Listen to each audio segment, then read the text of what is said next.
ನಮಸ್ಕಾರ ಗೆಳೆಯರೆ, ಈ ಒಂದು ವಿಶೇಷವಾದಂಥ ಸಂಚಿಕೆಗೆ ತಮಗೆಲ್ಲರಿಗೂ ಸ್ವಾಗತ. ಆಯುರ್ವೇದ ಚಿಕಿತ್ಸಾ ಪದ್ಧತಿಯಡಿ ಸ್ವ ಇಚ್ಛೆಯ ಮಗು ಪಡೆಯಲು ಈ ಹಿಂದೆ ಔಷಧವನ್ನು ಒದಗಿಸಲಾಗ್ತಾ ಇತ್ತು. ನಮ್ಮ ದೇಶಕ್ಕೆ ಹಿರಿಮೆ ತರುವ ಈ ಔಷಧದ ಬಗ್ಗೆ ವೈಜ್ಞಾನಿಕ ಸಂಶೋಧನೆ ನಡೆಸುವ ಬದಲು ಅದನ್ನು ನಿಷೇಧಿಸಲಾಗಿದೆ ಎಂದು ಬಾರ್ಕೂರು ಮಹಾಸಂಸ್ಥಾನದ ವಿಶ್ವ ಸಂತೋಷ ಭಾರತಿ ಸ್ವಾಮೀಜಿ ಹೇಳಿದರು.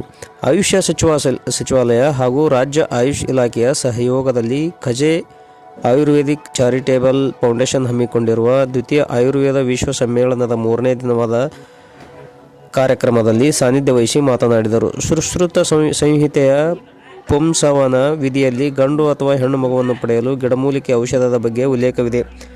ರಾಜರ ಕಾಲದಲ್ಲಿ ಗಂಡು ಮಗು ಹೊಂದಿರುವವರಿಗೆ ಹೆಣ್ಣು ಮಗು ಪಡೆಯಲು, ಹೆಣ್ಣು ಮಗು ಹೊಂದಿರುವವರಿಗೆ ಗಂಡು ಮಗು ಪಡೆಯಲು ಸುಶ್ರುತ ಮತ್ತು ವಾಗ್ಭಟ ಔಷಧವನ್ನು ಸಂಶೋಧಿಸಿದ್ದರು.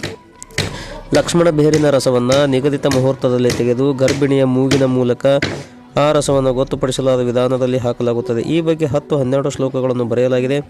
ಈ ರಸವು ವರ್ಣತಂತುಗಳಲ್ಲಿ ವ್ಯತ್ಯಾಸ ಮಾಡಿ ಇಚ್ಛೆ ಮಗು ಪಡೆಯಲು ಸಹಕಾರಿಯಾಗುತ್ತಿತ್ತು. ಈ ಔಷಧದ ಬಗ್ಗೆ ಸಂಶೋಧನೆಯಾಗಬೇಕು ಎಂದು ಹೇಳಿದರು. ನಮ್ಮ ಮಿದುಳಿನಲ್ಲಿ 72,000 ನರತಂತುಗಳು ಇರುವ ಬಗ್ಗೆ 3,000 ವರ್ಷಗಳ ಹಿಂದೆಯೇ ಸುಶ್ರುತ ಸಂಹಿತೆಯಲ್ಲಿ ಉಲ್ಲೇಖ ಮಾಡಲಾಗಿದೆ. ಈಗ ಸಿಟಿ ಸ್ಕ್ಯಾನ್ ಮೂಲಕ ಹೇಳುವುದನ್ನು ವಿದ್ಯುತ್ ಇಲ್ಲದ ಕಾಲದಲ್ಲಿಯೇ ಹೇಳಿರುವುದು ನಮ್ಮ ದೇಶದ ಹಿರಿಮೆ. ಸರ್ಪ ಸುತ್ತನ್ನು 3 ದಿನದಲ್ಲಿ ಗುಣಪಡಿಸುವ ಔಷಧ ಆಯುರ್ವೇದದಲ್ಲಿದೆ ಎಂದರು.